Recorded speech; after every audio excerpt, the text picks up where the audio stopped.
জনাইছো। ধন্যবাদ। নমস্কাৰ। জয় জয়তে ইয়াত উপস্থিত সমূহ দৰ্শকক মোৰ আন্তৰিক শ্ৰদ্ধা জনাইছোঁ আৰু লগতে দেৰিকৈ হ'লেও বহাগ বিহুৰ হিয়া ভৰা ওলগ জনাইছোঁ আৰু আমাৰ অসমীয়া নৱবৰ্ষৰ আন্তৰিক শুভেচ্ছা জনাইছোঁ। কি খবৰ সকলোৰে, ভালে আছেনে? খুব ভাল লাগিছে আপোনালোকক এনেকৈ দেখা পায় আৰু যিহেতু আমি সকলোৱে জানো যে বিহু আমাৰ ৰঙৰ উৎসৱ, আমাৰ উৎসৱ, গতিকে বিহু বহাগ মাথো এটি ঋতু নহয়, নহয় বহাগ এটি মাহ। ই অসমীয়া জাতিৰ আয়ুস ৰেখা গণজীৱনীৰ হাঁহ। গতিকে অসমীয়া জাতি জীয়াই থাকে মানে বিহু জীয়াই থাকিব আৰু বিহু জীয়াই থাকে মানে অসমীয়া জাতি জীয়াই থাকিব। গতিকে ৰাখিবনে অসমীয়া জাতিটোক জীয়াই? ৰাখিবনে বিহুক জীয়াই? আৰু আজি ইমান ধুনীয়া এটা অনুষ্ঠান আপোনালোকৰ বাবে পাতিছে, গতিকে উদ্যোক্তাসকলৰ বাবে এটা জোৰদাৰ হাত চাপৰি হ'ব লাগে। খুব ধুনীয়া অনুষ্ঠান মোক আমন্ত্ৰণ কৰিলে, গতিকে তেওঁলোকলৈ অশেষ ধন্যবাদ জ্ঞাপন কৰিছোঁ। আৰু বহুতো ধুনীয়া অনুষ্ঠানৰ বহুতো ধুনীয়া ধুনীয়া কাৰ্যসূচী আছে। ইয়াৰ পিছৰ কাৰ্যসূচীখিনি মোক চলাই নিয়াৰ দায়িত্ব দিছে, গতিকে চেষ্টা কৰিম। যদি কিবা ভুল হয় আপোনালোকৰ নিজৰে ছোৱালী বুলি ক্ষমা কৰিব, কৰিবনে নকৰে? আৰু মোৰ বহুতো ধুনীয়া ধুনীয়া গীত আপোনালোকে আঁকোৱালি লৈছে, খুব ভালকৈ আপোনালোকৰ বাবে জনপ্ৰিয় হৈছে। গতিকে এনেকৈ যাতে খুব ধুনীয়াকৈ আঁকোৱালি লয় আৰু অনাগত দিনত যাতে আৰু ভাল ভাল কামেৰে গীতেৰে আপোনালোকক উপহাৰ দিব পাৰোঁ। বহুত বহুত ধন্যবাদ।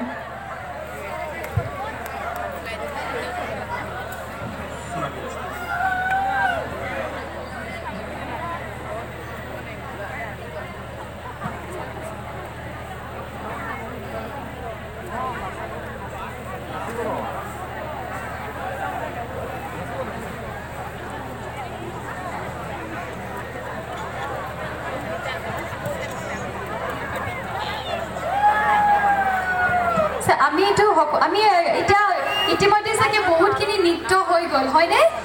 চালেনে নৃত্য? মই আহি থাকোঁতে দেখিলোঁ অলপ কোনোবাই নৃত্য কৰি আছিলে খুব ধুনীয়াকৈ। কেনেকুৱা লাগি আছে অনুষ্ঠান? ভাল লাগিছেনে? এবাৰ এবাৰ সকলোৱে জোৰছে এবাৰ জোচটো দেখাই দিয়কচোন, এটা চিঞৰ মাৰি দিয়কচোন। বঢ়িয়া, এতিয়া এইটোহে জোচ। আজি নহওক, যিহেতু বিহু, গতিকে আৰম্ভ কৰাৰ আগতে আপোনালোকৰ বাবে এটা যোজনা গাব বিচাৰোঁ। যিহেতু বতৰ আমাৰ খুব বেয়া, আমাৰ আজি কিন্তু খুব ধুনীয়া বতৰ, হয়নে? আপোনালোকৰ বাবে একদম লগ দি দিছে ভগৱানে।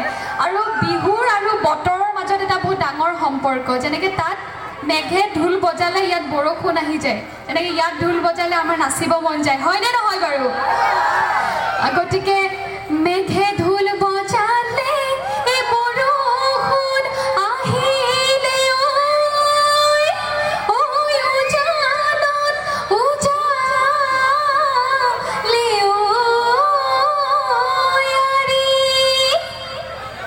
এই খৰা পাৰাৰ চোতালত এই ধূলি গুম গুমালে,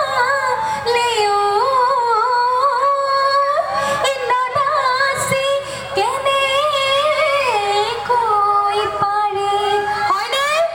নানাচি জানো পাৰি? গতিকে সকলোৱে নাচিবলৈ সাজুনে?